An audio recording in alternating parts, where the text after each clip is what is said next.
अस्सलाम वालेकुम। Kaif 7 company law lecture number आज हमारा 15 है। होपफुली आप लोगों ने ये वीक के तमाम लेक्चर सुन लिए होंगे। हम चैप्टर 2 कर रहे हैं और इंशाल्लाह आज चैप्टर 2 एंड भी हो जाएगा और उसके MCQs की हम प्रैक्टिस कर लेंगे।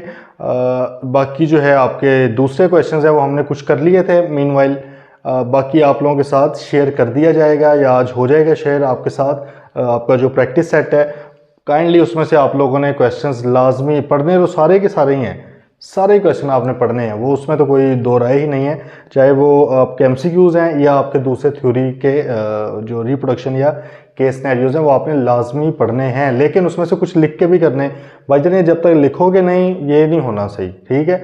आप लोगों के जो टेस्ट हैं वो आपने देखे होंगे, जिन्होंने दिया था टेस्ट उसमें अक्सर इशू यही आया कि रिक्वायरमेंट की समझ नहीं आई और आप लोगों ने पता नहीं क्या क्या लिख दिया है कुछ लोगों ने, ठीक है। तो अब वो मसला कैसे हल हो सकता है, वो इसी तरह ही हल हो सकता है अगर हम प्रैक्टिस करेंगे, ठीक है। चलिए आज इसको एंड करते हैं इंशाल्लाह। आपका जी चैप्टर 2 का लास्ट लर्निंग ऑब्जेक्टिव है general provisions as to memorandum and articles. अभी तक हमने मेमोरेंडम को अलग से पढ़ लिया थोड़ा, ठीक है, जितना मतलब कि इसी बुक में इतना ही है आपके सिलेबस में जो आपने पढ़ा है, आपने उसकी क्लॉजेस डिफरेंट पढ़ ली हैं। आर्टिकल्स के ऊपर हमने थोड़ा पढ़ लिया है। अब वो कह रहे हैं जनरल चीज़ें जो दोनों के ऊपर ही अप्लाई होती हैं या उनके बारे में जो कुछ जनरल प्रोविजंस हैं वो देख लेते हैं। अच्छा जी, सबसे पहले उसने कहा एक्ट टू ओवरराइड। ये तो भाई अंडरस्टूड बात है। हमने जब उस दिन लास्ट लेक्चर्स में भी हमने बात की थी तो हमने कहा था कि भाई सबसे ऊपर कंपनीज के हवाले से क्या है, कंपनीज एक्ट 2017, ये सबसे ऊपर है, ठीक है। इसके बाद कंपनी का अपना मेमोरेंडम आता है, इसके बाद आर्टिकल्स आते हैं, ठीक है। और हमने आर्टिकल्स की डेफिनेशन में ये पढ़ा था कि जी आर्टिकल्स क्या होते हैं, articles are subordinate to memorandum of association and are further subordinate to companies act 2017। ऐसे पढ़ा था ना कि भैया आर्टिकल्स इनसे नीचे आता है। तो वो यही कहना चाह रहा है कि भाई एक्ट जो है वो ओवरराइड करेगा। ओवरराइड से मुराद क्या है, अगर यहाँ पे कुछ और बात है, इधर कुछ और बात है, कानून कुछ और कह रहा है, तो भाई कानून जो भी कह रहा है कानून की बात मानी जाएगी हमेशा, ठीक है। ओवरराइड कर जाएगा। ओवरराइड से मुराद क्या होता है, उन चीज़ों को रिप्लेस कर जाएगा, मतलब है कि उनकी अहमियत नहीं रहेगी। अहमियत किस बात की होगी, जो बड़ा कानून है हमारा कंपनीज एक्ट है उसकी होगी, ठीक है। क्योंकि ये मेमोरेंडम और आर्टिकल्स तो आपके इंटरनल डॉक्यूमेंट है ना, वो तो पता नहीं आपने क्या क्या उसमें लिख दिया होगा। तो it can not be against the companies act, ये कंपनीज एक्ट के अगेंस्ट नहीं बनाए जा सकते, उसकी वायलेशन में नहीं बनाए जा सकते। चलें जी पढ़ते हैं। Unless otherwise expressly mention in the companies act, इसको इग्नोर करें, बात को छोड़ दें बस। The provisions of the act shall have effect notwithstanding. Notwithstanding से मुराद है कि भाई दूसरी जगह पे कुछ भी लिखा हो इनका इफेक्ट ऐसे ही रहेगा, ठीक है। मतलब है कि इनके अंदर जो मर्जी लिखा हो कंपनीज एक्ट का जो इफेक्ट है वो वैसा ही रहेगा। Anything contained in any other law or the memorandum or the articles or in any contract or agreement executed by it or in any resolution passed by the company in general meeting or by its directors। भाई वो कह रहा है कि किसी भी और कानून में कुछ भी लिखा हुआ है और दूसरी तरफ कंपनीज एक्ट के अंदर भी कोई बात लिखी है तो कंपनी के ऊपर कंपनीज एक्ट वाली बात लागू होगी, दूसरे कानून वाली बात लागू नहीं होगी। मतलब दूसरा कानून उसकी अपने सर्कल में, अपने एम्बिट में, या हम उसे क्या कह सकते हैं, उसके अपने फील्ड में तो जरूर लगेगा। मिसाल के तौर पे FBI टैक्स की अगर बात की जाए तो इनकम टैक्स ऑर्डिनेंस टैक्स के हवाले से बेशक उसकी बातें मानी जाएंगी, वहाँ पे कंपनीज एक्ट नहीं चल सकता। लेकिन अगर कंपनीज एक्ट के अंदर एक बात की गई है फॉर एग्जाम्पल कि फाइनेंशियल स्टेटमेंट्स इन कंपनीज ने बनानी है और इन कंपनीज ने नहीं बनानी, ठीक। अब फाइनेंशियल स्टेटमेंट्स को बनाना ये टैक्स का मामला नहीं है, टैक्स का मामला टैक्स पे करना है। फाइनेंशियल स्टेटमेंट्स को बनाना कंपनीज एक्ट के अंदर लिखा हुआ है। अब अगर, और यहाँ पर ये है, मैं आपको एग्जांपल इसलिए दे रहा हूँ कि कॉन्फ्लिक्ट है, ठीक है। कि जैसे कंपनीज एक्ट ये कहता है कि 1 मिलियन पेड अप, ये एग्जांपल लिख लीजिए, 1 मिलियन पेड अप कैपिटल से नीचे अगर आपका कैपिटल है किसी कंपनी का और वो एक प्राइवेट कंपनी है और किसी पब्लिक कंपनी की सब्सिडरी भी वो नहीं है, एक ऐसी प्राइवेट कंपनी जो किसी पब्लिक कंपनी की सब्सिडरी नहीं है, मतलब ऐसी एक सादा सी प्राइवेट या SMC कंपनी है और उसका पेड अप कैपिटल 1 मिलियन से कम है, उसको ऑडिट करवाने की जरूरत नहीं है, ये कंपनीज एक्ट बोलता है, ठीक है। ये हम पढ़ेंगे भी अकाउंट्स का चैप्टर, उसके अंदर देख लेंगे। जबकि जो इनकम टैक्स ऑर्डिनेंस है वो ये कहता है कि भाई आपने ऑडिटेड अकाउंट्स साथ जमा करवाने हैं जब आपने टैक्स रिटर्न फाइल करनी है, जिन लोगों ने टैक्स पढ़ा होगा शायद आपको बताया हो, अदरवाइज मैं बता रहा हूँ कि जब आपने टैक्स रिटर्न एनुअल अपनी फाइल करनी है कंपनी की, तो आपने क्या करना है, ऑडिटेड अकाउंट्स भी जमा करवाने हैं। अब देखिए अकाउंट्स बनाने हैं कि नहीं बनाने, ये प्योर कंपनीज एक्ट का मामला है। अब कंपनीज एक्ट आपको कह रहा है कि जी अकाउंट्स नहीं बनाने हैं, एफबीआर का जो इनकम टैक्स ऑर्डिनेंस है वो कह रहा है कि बनाने हैं, तो किसकी बात मानेंगे आप कंपनीज एक्ट की बात मानेंगे। बात आ गई समझ। प्रैक्टिकली ऑब्वियसली वो हो जाता है कि एफबीआर वाले कहते हैं हमें तो पता ही नहीं जी कंपनी से क्या, हमें तो पढ़ना ही नहीं आता, हमें तो टैक्स वाले का बस पता है, तो इसलिए आप दे दें हमें अकाउंट्स।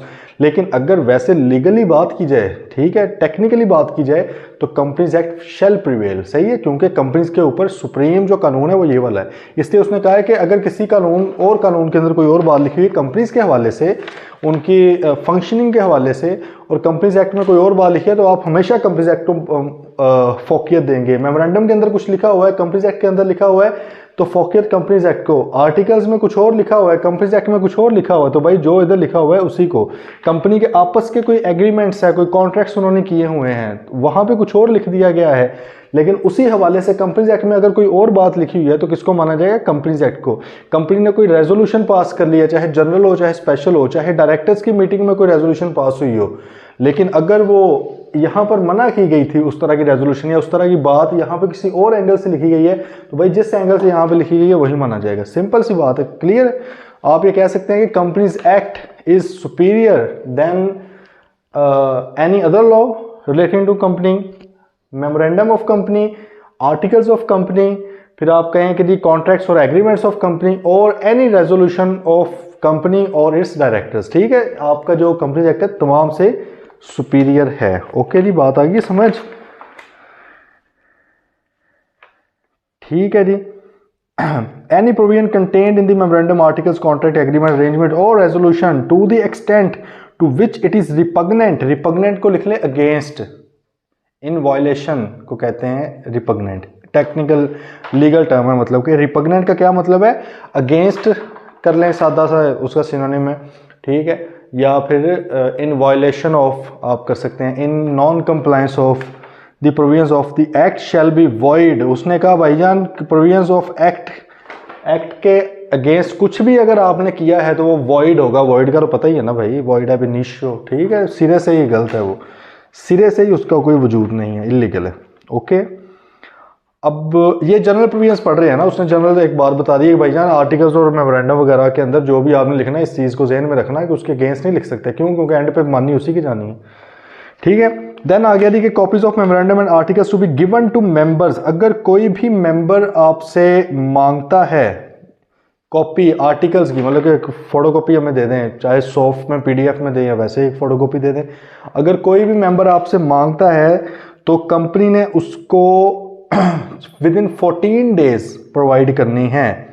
कितने दिन के अंदर अंदर, with in 14 days on payment of fee fix by the company. Company ने कोई भी फिक्स फी रखी होगी, जाहिर है कॉपी करने पे छोटा सा खर्चा तो आना ही है ना, ठीक है, तो कोई भी फी अगर कंपनी ने रखी हुई है, वो फी की जब पेमेंट हो जाएगी उसके 14 दिन के अंदर अंदर आपने किसको प्रोवाइड करना, मेंबर को। अब इसमें से एक इम्प्लाइड बात निकल रही है जो कि प्रैक्टिकली गलत है, ये भी आपको मैं बता देता हूँ। इम्प्लाइड बात क्या है, इन्होंने क्या कहा कि भाईजान every company shall send to every member, इसको अंडरलाइन कर लें। मतलब है कि आप सिर्फ मेंबर को भेजोगे, बात आई है समझ, सिर्फ किसको भेजोगे, मेंबर को आप भेजोगे। जो बंदा मेंबर नहीं है आपका, मतलब शेयर होल्डर या गारंटी के केस में मेंबर ही उसे कहते हैं, उसको आप कॉपी नहीं दे सकते डॉक्यूमेंट्स की। यही बात समझ आई है ना। तो उन्होंने कहा कि भाई जो मेंबर है उसको आपने देना है, जब मेंबर फी पे कर देगा डॉक्यूमेंट्स की कॉपी की, तो आपने विद इन 14 डेज उसके आपने उसको पे कर देना है, ठीक है, कॉपी प्रोवाइड कर देनी है। प्रैक्टिकली ये बात गलत है, वो भी आपको बता देता हूँ, ये मैं आपको करके भी दिखाऊंगा। SCCP के पोर्टल पे एक ऑप्शन होता है, ये वैसे बड़ी अंदर की बात बता रहा हूँ, बताऊँ आपको, परेशान कर देंगे आप फिर लोगों को जाके परेशान नहीं करना, ठीक है। होता क्या है कि SCCP के पोर्टल के ऊपर पब्लिकली अवेलेबल है, मतलब दैट्स नॉट इलीगल और यू कैन से अनएथिकल। वैसे मेरे ख्याल में मैंने बताया हुआ पहले भी, वो ये है भाई कि एक होती है CTC, certified true copy. Certified से मुराद क्या है कि SCCP की स्टैम्प वगैरह के साथ, जैसे कि आप लोगों के पास जो डॉक्यूमेंट्स मौजूद हैं, they are certified true copy, ठीक है। ये हमें कंपनी ने नहीं दिए, मतलब अगर मैं कहूँ कि मुझे कंपनी ने प्रोवाइड किए हैं, नहीं, ये SECP की वेबसाइट से पब्लिकली अवेलेबल है। आप उनसे एक सर्टिफाइड कॉपी रिक्वेस्ट कर सकते हैं। कोई भी इंसान जो आप मेंबर भी नहीं है, मतलब मैं बैठा मैं कहूँगी टोटल पार्को के मैं कुछ डॉक्यूमेंट्स, सारे के सारे तो नहीं है, कॉन्फिडेंशियली जनरल जो डॉक्यूमेंट्स होते हैं, मेमोरेंडम हो गया, आर्टिकल्स हो गए, आपके फॉर्म 829 एनुअल जनरल मीटिंग्स वगैरह, उनकी डिटेल्स आ जाती हैं, ऑडिटर कौन है, डायरेक्टर्स कौन है, ये सारी डिटेल्स, ठीक है, कंपनी की प्रोफाइल भी, खैर ये भी काफ़ी चीज़ें हैं। तो मैं मतलब कि अगर खुद चाहूँ तो मैं टोटल पार्को का ले सकता हूँ, उधर मैं अपनी ईमेल आईडी वगैरह डालूंगा, ठीक है, और मतलब एक तरीकाकार वो कर लेंगे एक बार, तो मैं उनकी भी देख सकता हूँ डॉक्यूमेंट्स, मेरे पास एक कॉपी आ जाएगी। लेकिन वो कॉपी कौन प्रोवाइड कर रहा होगा, वो मुझे SECP प्रोवाइड कर रहा होता है, ठीक है, अब वो मुझे कंपनी नहीं प्रोवाइड कर रही होती। कंपनी जो है वो सिर्फ और सिर्फ किसको प्रोवाइड करेगी, मेंबर्स को प्रोवाइड करेगी भाई, अपने आर्टिकल्स ऑफ मेमोरेंडम की कॉपी। बात आ गई समझ, ठीक है। लेकिन प्रैक्टिकली मैंने बता दिया कि नॉन मेंबर्स जो हजरात हैं वो भी अब SECP से ले सकते हैं। अच्छा जी, अब आगे बात आ गई effect of memorandum and articles, इसका असर किस किस पे होगा। तो भाई उसने कहा binding on company and memorandum and members, memorandum and articles when registered, जब इनको रजिस्टर करवा लिया जाएगा, bind the company and the members of the company as if they had been signed by the members and his heirs and legal representatives, that they shall observe and be bound by the memorandum and articles unless in conflict with the Companies Act। बात समझे ज़रा, उसने कहा कि भाईजान जब आपके memorandum और आर्टिकल्स रजिस्टर हो गए, रजिस्ट्रार ने इनको रजिस्टर कर दिया, अब ये कंपनी के ऊपर क्या है, बाइंडिंग है, ये कंपनी ने इनको फॉलो करना है, हर मेंबर ने इसको फॉलो करना है, चाहे वो मेंबर उस वक्त मौजूद भी ना हो जब ये हैं, वो बाद में बनाए। मिसाल के तौर पे स्टार्ट वाले को तो सब्सक्राइबर बोला जाता है ना, बाद में कोई नया शेयर होल्डर ऐड हुआ तो भाई उसने भी इसको फॉलो करना है, ऐसे ही करना है जैसे उसने खुद बनाया है। अदरवाइज जब आपने ऐड होना है पहले पढ़ लेना मेमोरेंडम या आर्टिकल्स, आपको कोई मसला तो ऐड ही ना हो भाई उस कंपनी के अंदर, कोई कौन आपको ज़बरदस्ती थोड़ी कोई शेयर्स अपने भेज सकता है। लेकिन आपने अगर होना है ऐड तो आप भाई समझ के करें सारा कुछ, क्योंकि कानून ये कहता है कि सर आपके ऊपर भी ये उसी तरह ही एप्लीकेबल है जैसे कि बनाने वालों के ऊपर एप्लीकेबल था। अब आप भाग नहीं सकते इस बात से, बात आई समझ, ठीक है। तो ना सिर्फ जो मेंबर्स हैं उनके ऊपर एप्लीकेबल होगा, बल्कि अगर वो मर जाते हैं, कोई सूरत हाल इस तरह की बन जाती है, उनके लीगल रिप्रेजेंटेटिव या लीगल हेयर्स आ जाते हैं, उनके ऊपर भी एप्लीकेबल है। वो ये नहीं कह सकते यार हमने तो बनाया ही नहीं है मेमोरेंडम, तो भाईजान आप कंपनी के मेंबर तो बने हैं ना, जब आप मेंबर बने थे उस वक्त आपने कंपनी के वो स्याह सफ़ेद सबको एक्सेप्ट किया था, एक्सेप्ट करके मान के कबूल करके कबूल है आपने किया है, देन जाके आप उसके मेंबर बने। तो अब जो भी है वो सारा कुछ आपको एक्सेप्ट करना पड़ेगा। आइए बात समझ, तो ये उसने कहा है। एंड पे उसने लिखा unless in conflict with the companies act, obviously वो तो आपने पहले पढ़ लिया कि अगर ये मेमोरेंडम और articles in conflict with companies act हो तो फिर कंपनीज एक्ट की बात मानी जाएगी, इनकी बात इस कॉन्फ्लिक्ट के केस में नहीं मानी जाएगी, क्योंकि सुपीरियर कौन है, कंपनीज एक्ट है। नीचे आते money payable to be debt, general provisions पढ़ रहे हैं ना, जनरल प्रोविजन मतलब है कि वो ये सब चीज़ों के ऊपर अप्लाई हो रही हैं जो ऑल मनीज ऐसे payable by a subscriber in pursuance of his undertaking to the memorandum of association shall be a debt due from him and be payable in such time manner and condition as may be notified। बात समझे ज़रा, उसने कहा कि भाईजान जब memorandum बना था, कंपनी बनी थी, मेमोरेंडम के ऊपर सब्सक्राइबर ने साइन किए थे, आप मेमोरेंडम भी साथ खोल लें, वैसे हमने पढ़ लिया हो ना अंडरटेकिंग क्लॉज या सब्सक्रिप्शन क्लॉज। उसमें क्या होता है, वो कहता है कि भाईजान हमारे जो जिन बंदों के नीचे नाम शाम लिखे हुए हैं, नेशनैलिटी वगैरह लिखी हुई है और सामने शेयर्स लिखे हुए हैं, ठीक है, हम इतने शेयर्स सब्सक्राइब कर रहे हैं तो भाई पैसे भी तो देने हैं ना उनके, मुफ्त में तो नहीं सब्सक्राइब करे। तो वो ये कह रहा है, ठीक है, कि जिन जिन लोगों ने उस वक्त सब्सक्राइब किया होगा और जितनी जितनी अमाउंट के लिए सब्सक्राइब किया होगा कि हम इतने शेयर्स लेंगे, अब वो अमाउंट पेएबल टू कंपनी है। क्या है, पेएबल टू कंपनी है। लेकिन अगर उन्होंने गारंटी दी होती तो फिर भी पेएबल है, लेकिन फिर किस केस में है, अगर कंपनी डिफॉल्ट करती है किसी भी टाइम पे फ्यूचर में फिर है। लेकिन अगर शेयर्स खरीदे हैं तो वो तो भाई पैसे आपने पे करने हैं ना, ठीक है, बात आ गई समझ। तो इन्होंने जो लिखा हुआ ना payable by a subscriber in pursuance of his undertaking, इसको आप लिख लें सब्सक्रिप्शन मनी। क्या लिख लें, सब्सक्रिप्शन मनी, इसको सब्सक्रिप्शन मनी बोला जाता है। वैसे इसको मतलब अंडरलाइन करके ना आप लिख लें सब्सक्रिप्शन, क्योंकि उन्होंने सब्सक्राइब किया था ना तो उसके पैसे, सब्सक्रिप्शन मनी। किसको लिखना है भाई बोला, money payable by a subscriber in pursuance of his undertaking जो उसने अंडरटेकिंग दी थी तो उसके पैसे भी तो देने हैं ना, तो उसको क्या बोला जाता है, सब्सक्राइब किया था तो सब्सक्रिप्शन मनी आपको देनी पड़ेगी, ठीक है। और नीचे जो उसने लिखा होना है कि debt due from him and be payable in such time manner and condition, ठीक है। अब such time manner and condition as may be notified वैसे तो लिखा हुआ है, मतलब है कि आपको पता होने की ज़रूरत तो नहीं है, लेकिन फिर भी मैं आपको बता देता हूँ प्रैक्टिकली क्या है। सच टाइम की अगर बात की जाए तो विद इन 30 डेज यानी 30 दिन के अंदर मैनर ये होता है कि आपने बैंकिंग चैनल के थ्रू बैंक के अंदर कंपनी के बैंक में पैसे जमा करवाने हैं 30 दिन के अंदर अंदर, कंडीशन खास कोई नहीं है, ठीक है। तो प्रैक्टिकली मतलब ये है कि with in 30 days in bank, ठीक है। ये प्रैक्टिकली एग्जिस्ट करता है, पेपर में तो नहीं वैसे आपको आना ये, ना ही उसने सब्सक्रिप्शन मनी का पूछना है, ये वैसे मैं आपको बता रहा हूँ कि जब फॉर एग्जांपल आपसे कोई बंदा पूछता है ये सी लॉ ज़ाहिर है आपने पढ़ा है, तो आप वहाँ पे फजूल सादा अल्फाज बोलने के बजाय आपको जो टर्म का पता है एग्जैक्ट, एक तो वो बोलें, और secondly relevant knowledge practical knowledge जितना हो उतना बेहतर होता है, ठीक है जी। चलें, पेनल्टी की बात है कि भाईजान अगर आप ऊपर वाली बातों में से किसी भी तरह की जो है रजिस्ट्रार की डायरेक्शन पर आप उसको नहीं उसको पूरा करते तो आपके ऊपर वायलेशन की पेनल्टी लग जाएगी लेवल 1 की, ओके। पेनल्टीज़ का आई बिलीव मैंने पहले भी आप लोगों को बताया था कि बहुत परेशान होने की जरूरत नहीं है कि यार कभी 1 है कभी 2 है कभी 3 या 3 ही होते हैं वैसे लेवल, कहीं पे कुछ यार छाड़ दो यार, कोई याद रखने की इतनी ज़रूरत नहीं है। बस आपको ये ज़रूर पता होना है, ये जनरल सी बात है, ये भी याद नहीं रखनी कि भाई कुछ भी नॉन कंप्लायंस करेंगे तो पेनल्टी तो लगनी ही लगनी है, ये सिंपल एक बात है, ठीक है।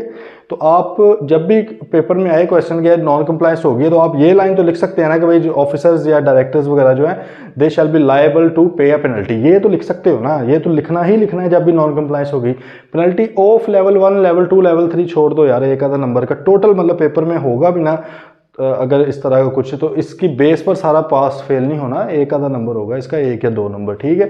तो जो बाकी 97 98 मार्क्स के पेपर है ना वो आने हैं सवाल, उनकी ज़्यादा टेंशन लें, ओके।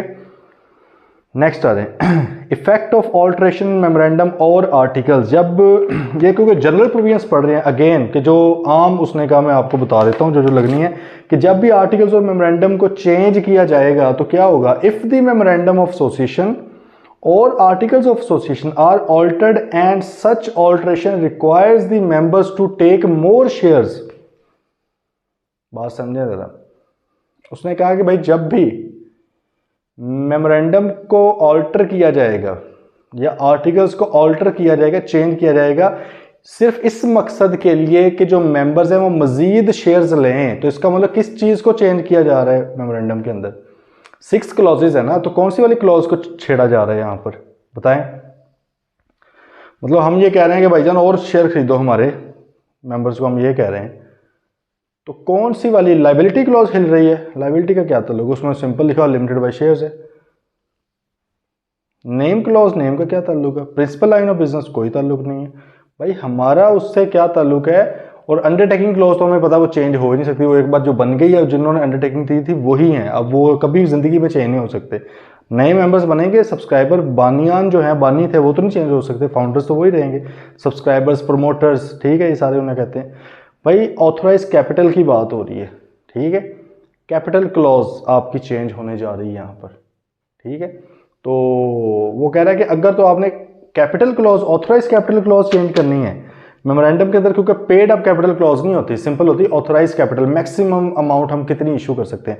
अगर तो आप मजीद शेयर्स इतने खरीदना चाह रहे हैं कि आपकी ऑलरेडी लिमिट क्रॉस हो जाएगी तो फिर तो आपको पहले ऑथराइज बढ़ाना पड़ेगा ना, उस एंगल से वो। लेकिन अगर लिमिट अभी पड़ी हुई है, मतलब है कि 1 लाख तक आप कैपिटल रेज कर सकते थे, ऑथराइज कैपिटल 1 लाख था, 50,000 का अभी तक हुआ है, अभी 50 की लिमिट पड़ी है ना, और आपने कहा चलो यार 30,000 के मजीद मेंबर्स को कहते हैं खरीदें, अब मेमोरेंडम को नहीं चेंज करना पड़ेगा, क्यों, क्योंकि ऑथराइज कैपिटल के बीच में ही आ जाएगा ना, 50 पहले था, 30 अब 80 हो गया, लिमिट तो हमारी अभी भी लाख रुपए तक की थी, बात है ये समझ। लेकिन उस केस में फिर आर्टिकल्स को चेंज करना पड़ेगा, इसलिए उसने कहा चाहे मेमोरेंडम को चेंज करें चाहे आर्टिकल्स को चेंज करें, अगर मकसद आपका ये है कि मेंबर्स जो हैं वो मजीद कुछ शेयर्स लें तो फिर क्या करना पड़ेगा जी, आपको भाई होगा ये then they more amount of, या गारंटी की बात भी है कि भाई गारंटी मजीद लो आप लोग, ठीक है। Such alteration shall be applicable to a member only if he gives his consent in writing, ठीक है, either before or after the alteration हो। क्योंकि अभी देखें, अभी हमने ऊपर क्या पढ़ा था कि भाई जब मेमोरेंडम और आर्टिकल्स बन गए हैं, अब ये मेमोरेंडम और आर्टिकल्स उसके बाद वाले हर मेंबर के ऊपर उसी तरह ही एप्लीकेबल हैं कि उसने जैसे खुद बनाए हों बैठ के। ऐसे ही है ना सिर्फ मेंबर्स बल्कि मेंबर मर भी गया तो उसके कानूनी वर्सा जो लीगल रिप्रेजेंटेटिव्स जो हैं उनके ऊपर भी उसी तरह ही एप्लीकेबल हैं जैसे कि उन्होंने खुद बनाए हों। लेकिन यहाँ पर वो एक एक्सेप्शन दे रहा है इस चीज़ को। एक्सेप्शन क्या है?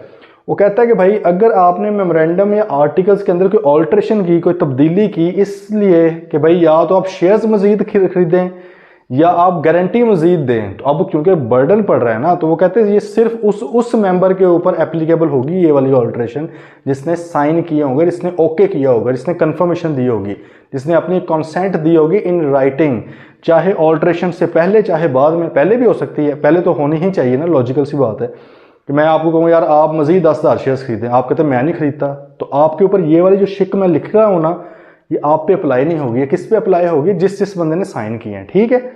अच्छा, तो जिसने साइन किया उसके ऊपर एप्लीकेबल है, बाकियों के ऊपर एप्लीकेबल नहीं है, ये उसने क्लियरली कह दिया। इसका ये मतलब नहीं है कि शिक की नहीं जा सकती, की जा सकती है। 75% अगर 3/4 मेजोरिटी से स्पेशल रेजोल्यूशन पास होगी है तो आपका चेंज तो हो सकता है, लेकिन ऑब्वियसली हर बंदे के ऊपर एप्लीकेबल नहीं होगी ये वाली लाइन। बाकी सब कुछ हर बंदे के ऊपर एप्लीकेबल है।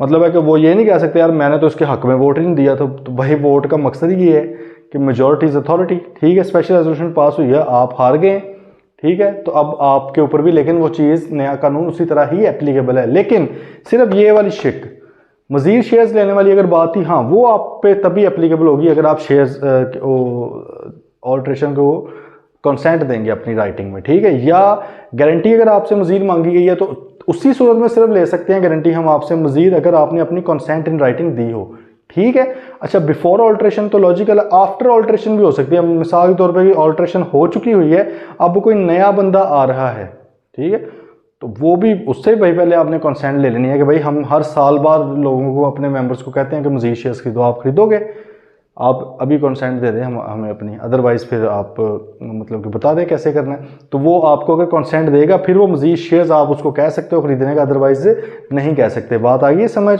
चलें। Alteration to be noted in every copy. भाई जब ऑल्ट्रेशन आपकी हो जाएगी तो फिर उसके बाद जो कॉपी आएगी मेमोरेंडम की या आर्टिकल्स की, उनके अंदर वो वाली ऑल्ट्रेशन, वो तब्दीली, वो लाइन, वो क्लॉज, जो भी आपने चेंज किया है वो लाजमी उसका पार्ट होना चाहिए, ठीक है। सिंपल सी बात है ना कि आपने यहाँ पे फॉर एग्जांपल ऑथराइज कैपिटल की बात करें, पहले आपका 1 लाख ऑथराइज कैपिटल था, अब आपने उसको 2 लाख कर दिया, लेकिन अभी तक आप 1 लाख वाले मेमोरेंडम में चिपकाई जा रहे हैं लोगों को, तो उसका क्या फ़ायदा भाई? लोग वो तो लैप्स कर गई है ना चीज़, अब वो एग्जिस्ट नहीं करती। मतलब मैं ये कहूँ कि कंपनीज एक्ट 2017 की बजाय कंपनीज एक्ट 1984 वाला, कंपनीज ऑर्डिनेंस 1984 के मुताबिक मैं काम करूँ, तो हमने क्या पढ़ा था, ऑब्सलीट हो चुकी है। तो भाई जब मेमोरेंडम ऑल्टर हो गया, अब नया मेमोरेंडम आ चुका है, आर्टिकल्स ऑल्टर हो गए, नए वाले आर्टिकल्स आ चुके हैं, तो पुराने वाले ऑब्सलीट हो गए, पुराने वाले लैप्स कर गए, they do not exist any more. तो आपने जो भी ऑल्ट्रेशन थी उसके बाद हर कॉपी के अंदर वो हो, कॉपी के अंदर हो क्या मतलब, सिंपल अगर इसको हम ये कहें कि भाई ऑल्टर्ड मेमोरेंडम और ऑल्टर्ड आर्टिकल्स ही अब आज के बाद चलेंगे। क्लियर है जी बात ये? ठीक है। For each copy issued in contravention of the above. अगर भाई आपने कोई भी कॉपी ऐसी इशू कर दी जिसके अंदर वो हो ऑल्ट्रेशन नहीं है, चेंज मौजूद नहीं है, तो भाई हर ऑफिसर को पेनल्टी लग जाएगी। ये तो हमें पता ही है, ठीक है, कि हर चीज़ पे पेनल्टीज तो हैं। इसलिए आप इसके नीचे लिख लें सादा सलीस इंग्लिश में लिख लें, company can not use old memorandum / articles after alteration. Company can not use old articles और मेमोरेंडम आफ्टर ऑल्ट्रेशन। भाई ऑल्ट्रेशन जब होगी या तब्दीली होगी, या पुराने वाला नहीं यूज हो सकता, खत्म हो चुका है वो, अब नए वाला ऑल्टर्ड अपडेटेड वाला करना है। ओके जी। बाकी जी forms of memorandum and articles आगे हैं। फॉर्म ऑफ मेमोरेंडम और आर्टिकल्स हमने लास्ट लेक्चर में भी थोड़ा डिस्कस किया था, इसको कर लेते हैं। वो कानून ये कहता है कि भाईजान अगर अच्छी बात हुई है कि आप खुद से बना लें मेमोरेंडम और आर्टिकल्स, खुद बनाएं, अच्छा समझ के बनाएं, सोच समझ के अपनी कंपनी के अकॉर्डिंग बनाएं, लेकिन आपको पता है कि आप भी सुस्त हैं, तो इसलिए हमने पहले से ही आपको एक फॉर्मेट्स दिए हुए हैं कि आप इन्हीं को एज इट इज़ अप्लाई कर सकते हैं, थोड़ी बहुत चेंजेस करके जो आपको मुनासिब लगें। और हमने पढ़ा हुआ है कि अगर आप कोई फॉर्मेट अप्लाई नहीं करते अपने ऊपर, मतलब आपने लिमिटेड बाय शेयर्स कंपनी की एग्जांपल थी, उसमें आर्टिकल्स आपके लिए क्या है, ऑप्शनल थे ना, और आपने कोई बनाए ही नहीं है, तो फिर बाय डिफ़ॉल्ट आपके ऊपर जो टेबल ए था वो लग जाता है। ये हमने पिछले लेक्चर में सारी बातें कर ली हैं, ठीक है। तो अब वो यहाँ पे वही कुछ फॉर्म्स बता रहा है। वो कह रहा है कि अगर आपकी कंपनी लिमिटेड बाय शेयर्स है और वो बने बनाए आर्टिकल्स उठाना चाहती है तो भाई वो क्या करे, टेबल ए उठा ले, first schedule of the companies act का, ठीक है। अगर वो बना बनाया मेमोरेंडम उठाना चाह रही है तो फिर वो क्या उठा ले, कंपनीज एक्ट का टेबल फर्स्ट स्केड्यूल का टेबल बी उठा लें। और इसकी वही इम्प्लाइड है इसका मतलब कि भाई इसके अंदर जो चीज़ें हैं वो मिनिमम हैं, वो आपने फॉलो करनी ही करनी है, ठीक है। अगर वो आपके अपने वाले आर्टिकल्स वगैरह में मौजूद नहीं है तो इधर से रहनुमाई ली जाएगी उस बात के ऊपर, ठीक है। Limited by guarantee not having share capital है तो उसके आर्टिकल्स ऑफ मेमोरेंडम दोनों ही टेबल सी के अंदर मौजूद हैं। मतलब सिर्फ लिमिटेड बाय शेयर्स वाली के लिए आर्टिकल्स अलग टेबल में हैं और मेमोरेंडम अलग टेबल में हैं, बाकी कंपनीज के लिए सेम ही चीज़ में हैं। ओके जी, इसको पढ़ लेंगे ज़रा आप। चलें, ये था जी आपका चैप्टर 2, सही है। अब कुछ कर लेते हैं, एमसीक्यूज वगैरह इसके करते हैं। फिर ये जो प्रैक्टिस क्वेश्चन है 9, ये पास पेपर का क्वेश्चन है, इसको हम कर लेते हैं, ठीक है। बाकी आप लोगों के पास मौजूद हैं चीज़ें, आपने प्लीज़ वो लाजमी करना है, ना तंग किया करें, साथ साथ चीज़ें कवर करते रहें, वरना एंड पे बहुत ज़्यादा मलबा हो जाना है और फिर रटे बैठे मारते रहोगे, रटों से नहीं फिर पास होना, ठीक है। चलें जी एमसीक्यूज पे आए ज़रा। उस फर्स्ट क्वेश्चन क्या है, under the companies act 2017 in which document would you find the principal line of business clause. कि पूछे नहीं हो गया, चलो मेमोरेंडम में। Question 2, a person may make an application in specified form and manner with the specified fee to the registrar for reservation of any name. आप भाई नाम को रिजर्व करवा सकते हैं इफ़ दी अच्छा पूरा क्वेश्चन पढ़ना है। अगर कुछ लोग होते हैं ना कि वो अपनी तरफ से हीरो बनते हैं, अगर मुझे पता है कि क्या पूछना चाह रहा है सवाल से पहले ही, तो वो गलत कर लेंगे। मतलब है कि कई फनकार यहाँ पर ऐसे भी हुए हैं कि वो कहेंगे कि भाई रिजर्वेशन की बात 60 दिन के लिए रिजर्व होगा, तो गलत लगा के आ जाएंगे। भाई तसल्ली से 3 घंटे होंगे, बहुत ज़्यादा टाइम है, बहुत ही ज़्यादा टाइम है 3 घंटे, लेकिन बहुत कम टाइम भी है अगर आप उसको सीरियस नहीं लेंगे तो, ठीक है। तो 3 घंटे आपने पूरे लगाने हैं, एक एक चीज़ सोच समझ के रिक्वायरमेंट के मुताबिक करनी है। वो कह रहा है जी if the application is refused by registrar, आप नाम रिजर्व करवाने गए हैं, रजिस्ट्रार साहब ने मना कर दिया किसी वजह से, वो हमें पता है क्या रीजंस हो सकती हैं। एग्रीड पर्सन में prefer an appeal before commission, आप भाई कमीशन को अपील कर सकते हो विद इन 30 डेज, और कमीशन का फैसला क्या होगा, हतमी फाइनल फैसला होगा, ठीक है। Question 3, companies act 2070 allows the alteration of various clauses of memorandum, however there is difference as to the procedure और requirement of law.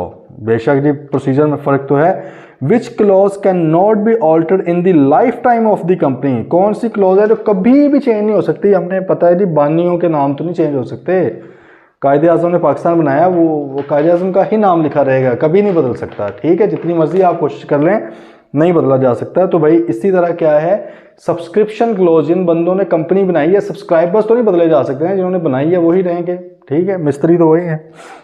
Question 4, toys limited TT limited resolved to shift its registered office from Gujranwala to Lahore within province, लेकिन within city नहीं है, एक ही province में एक जगह से दूसरी जगह जा रहे हैं। तो बताएं जी मेमोरेंडम के अंदर क्या लिखा होता है, शहर का नाम लिखा होता है कि प्रोविंस का नेम लिखा होता है, प्रोविंस का नेम लिखा होता है। तो जब अब लाहौर गुजरांवाला में था तब भी प्रोविंस क्या लिखा हुआ था, इन दी प्रोविंस ऑफ पंजाब। लाहौर में आ गया अब भी प्रोविंस क्या लिखा होगा, इन दी प्रोविंस ऑफ पंजाब। तो मेमोरेंडम चेंज करने की ज़रूरत है, नहीं है ज़रूरत, लेकिन क्या ज़रूरत है, स्पेशल रेजोल्यूशन पास करनी है और रजिस्ट्रार को बताना है, ठीक है जी। तो क्या है जी, give notice of change in situation,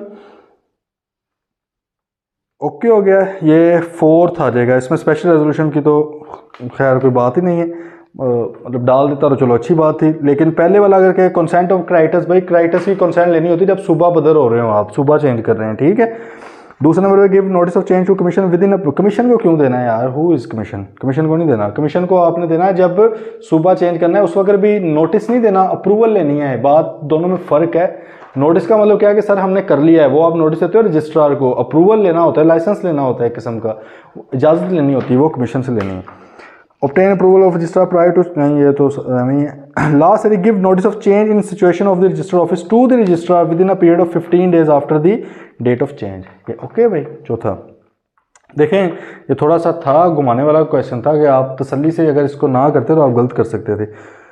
fifth पे for registered office clause the province or the part of province not forming part of part of Pakistan not forming part of a province shall be mentioned if the company proposes to have a registered office in Islamabad। तो भाई वो क्या लिखेगा, इस्लामाबाद किसी सूबे का हिस्सा नहीं है, इस्लामाबाद वफाकी क्या बोलते हैं दारुल हुकूमत है, फेडरल कैपिटल है, तो वो अलग से आप लिखोगे the office of the company shall be situated in ICT, आमतौर पर लिखा था इस्लामाबाद कैपिटल टेरिटरी, आप सिंपल इस्लामाबाद भी लिख सकते हो।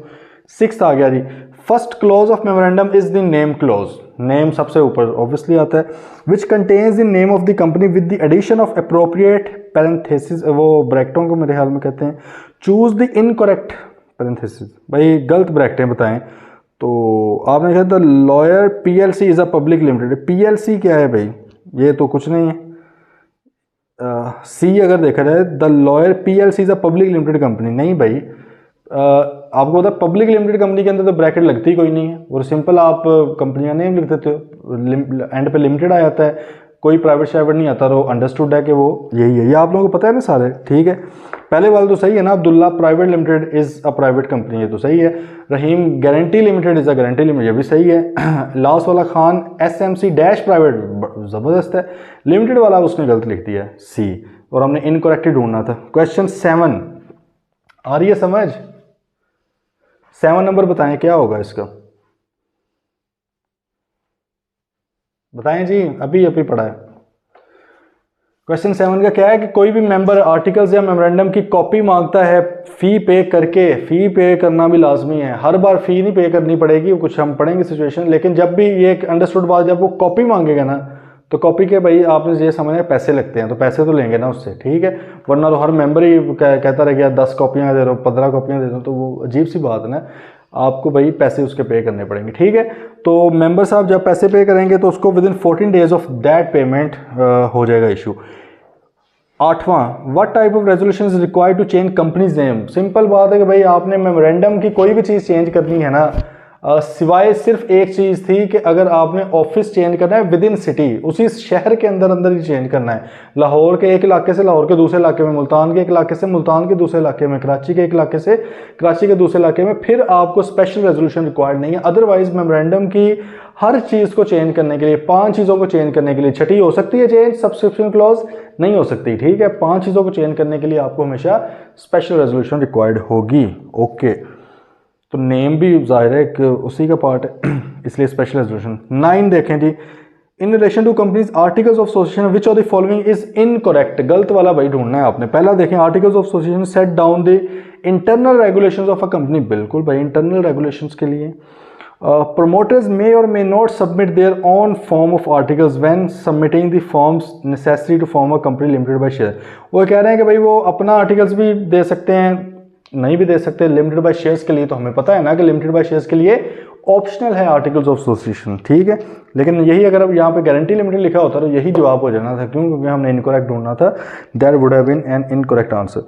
सी, the articles of association form a contract between the members and the company and the members among themselves, बिल्कुल सही है, ये भी मतलब लॉजिकल सी लग रही है। देख लेते हैं चौथा क्या कहता है, आर्टिकल्स में भी चेंज बाय ऑर्डिनरी रेजोल्यूशन, ये तो बिल्कुल ही ज्यादती कर गया ना वो भाई, ऑर्डिनरी नहीं, आर्टिकल्स भी स्पेशल रेजोल्यूशन के थ्रू, क्योंकि मेन डॉक्यूमेंट है ये। देखें ये बड़े बड़े आपके 2 ही तो डॉक्यूमेंट स्टार्ट वाले बड़े डॉक्यूमेंट्स है, ये ऑर्डिनरी रेजोल्यूशन से चेंज नहीं होते, they are change with special resolution, हमने अभी पढ़ा था ना आर्टिकल्स जब कल पढ़े थे, okay. Question 10, if a company changes its name then former name is required to be mentioned along with the new name for a period of 90 days, 90 दिन के लिए आपने पुराना नाम भी साथ साथ बताना है कि भाईजान ये पुराना नाम था, अब ये नया नाम है, ताकि लोगों को कोई कन्फ्यूजन, कोई एम्बिग्विटी ना रहे, ओके जी। तो न्यू जब सर्टिफिकेट ऑफ इनकॉर्पोरेशन मिल जाएगा उसके 90 दिन आपने करना है।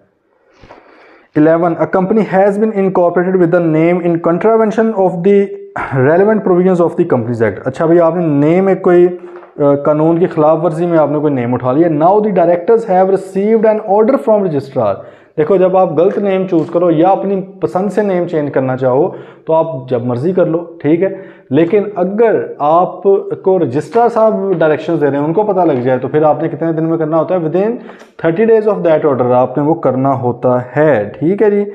तो रजिस्ट्रार साहब ने आपको ऑर्डर दिया, 30 दिन में कर दें उसको चेंज। अगर नहीं करेंगे तो फिर क्या होगा? रजिस्ट्रार साहब फिर अपनी मर्जी से अपना बस आपका जो नाम था, जो चेंज करना है नाम, उसको वो लिख देंगे, ओके करके आपको नया सर्टिफिकेट ऑफ इनकॉर्पोरेशन भेज देंगे कि भाईजान ये लो।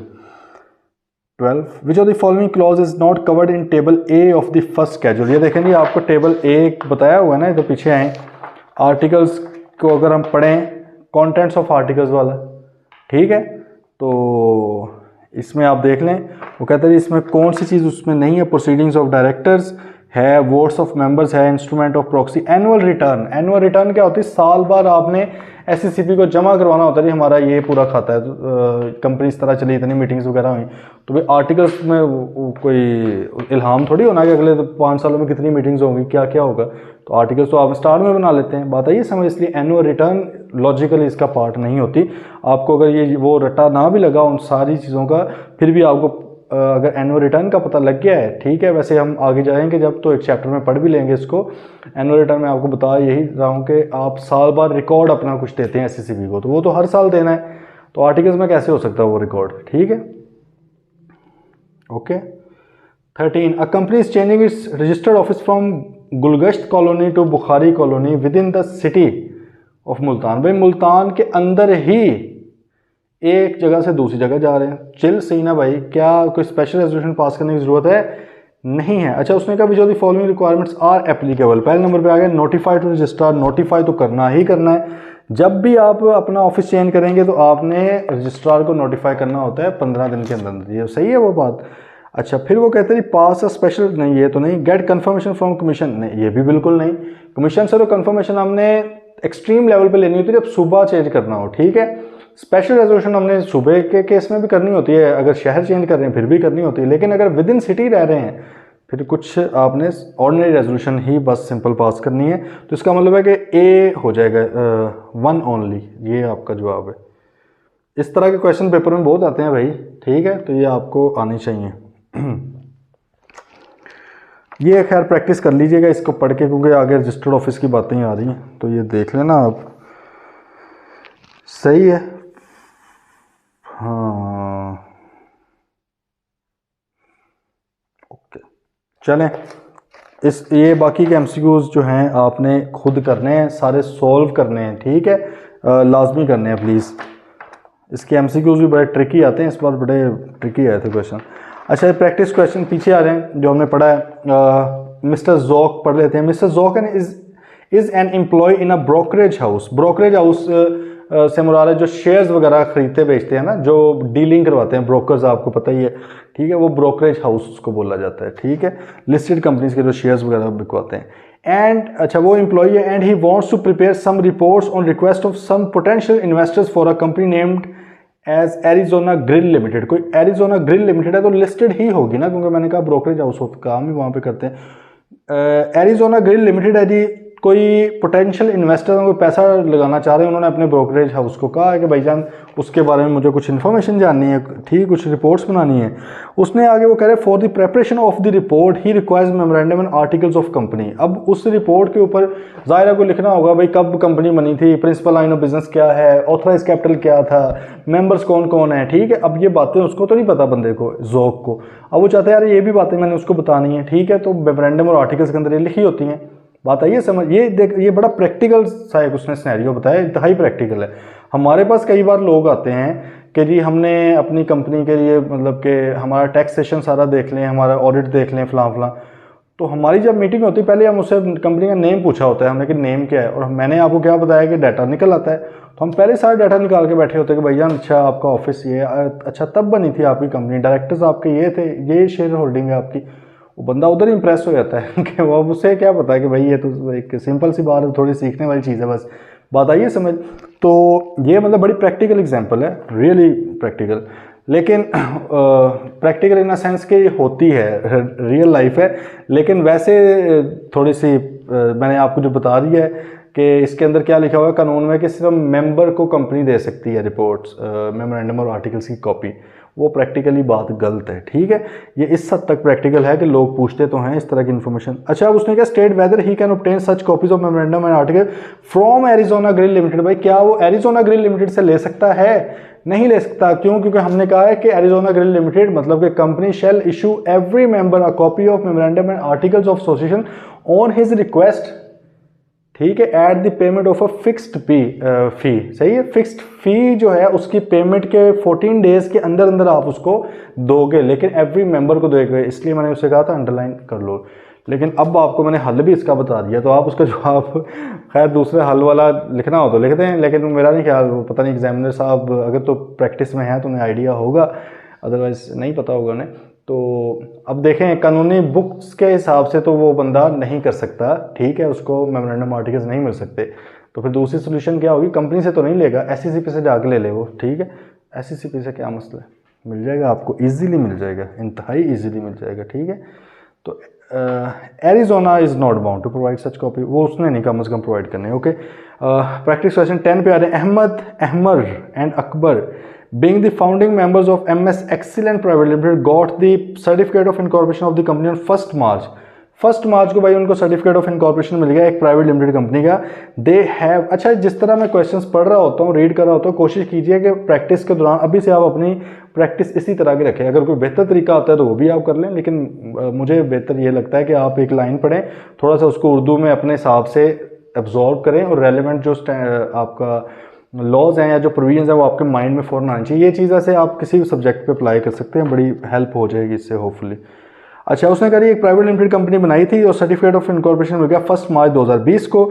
दे have given the undertaking to subscribe 10,000 shares. उन्होंने कहा था कि 10,000 शेयर्स हम खरीदेंगे। जाहिर है जब कंपनी बनाई जाती है सब्सक्राइब करना होता है ना उस वक्त, तो पर share of the company discuss करेंगे उसको। तो डिस्कस आपने क्या करना, आपने कहना कि भैया उन्होंने जो कहा था कि हम आपको 10,000 शेयर्स हम सब्सक्राइब करेंगे, 10 रुपये का एक है, 1 लाख रुपया, 1 लाख रुपया उनकी तरफ क्या है, डेट बन चुका है कंपनी का। सही है, मतलब कंपनी को उन्होंने पे करने हैं, ठीक है, they are payable to company. सही है, ये बात आ रही है समय, डेट वापस करना है। और पेएबल कब वेरी, आप वही लिख देना है, within such time manner and condition as may be notified, ठीक है, ये आपने लिख देना। वैसे मैंने आपको प्रैक्टिकली बता दिया है कि आजकल होता क्या है, अभी 15 मार्च को, बल्कि रिसेंट पहले ये होता था कि आपने 30 दिन के अंदर अंदर जमा करवाने होते थे पैसे, लेकिन आप कैश भी दे सकते थे, बैंक के थ्रू भी दे सकते थे। अब 15 मार्च को ही आया था लेटेस्ट एक SRO, ठीक है, SRO से मुराद आप आसान अल्फाज में ये कह लें कि वो कानून तो नहीं है, लेकिन इदारा खुद डेलीगेटेड लेजिस्लेशन, याद है भाई बिजनेस लॉ में पढ़ा था, ठीक है, चैप्टर 1 के अंदर डेलीगेटेड लेजिस्लेशन के कानून ने, पार्लियामेंट ने कुछ इदारों को भी कहा हुआ कि आप अपने हिसाब से भी कानून साजी कर सकते हैं, बाद में अगर ज़रूरत पड़ी तो उसको बड़े कानून में शामिल कर लेंगे हम, ठीक है, इसके ऊपर मतलब पार्लियामेंट भी बना लेगी अगर ज़रूरत पड़ी तो डेलीगेटेड लेजिस्लेशन ही होती है। SRO वगैरह FPR भी करता है इशू, डिफरेंट इदारे करते हैं, SSP भी कर लेता है। तो उसने 15 मार्च को एक एक्सप्लेनेशन दी थी कि भाईजान आपने 30 दिन के अंदर अंदर पैसे जमा करवाने हैं और सिर्फ बैंकिंग चैनल के थ्रू करवाने हैं, ठीक है।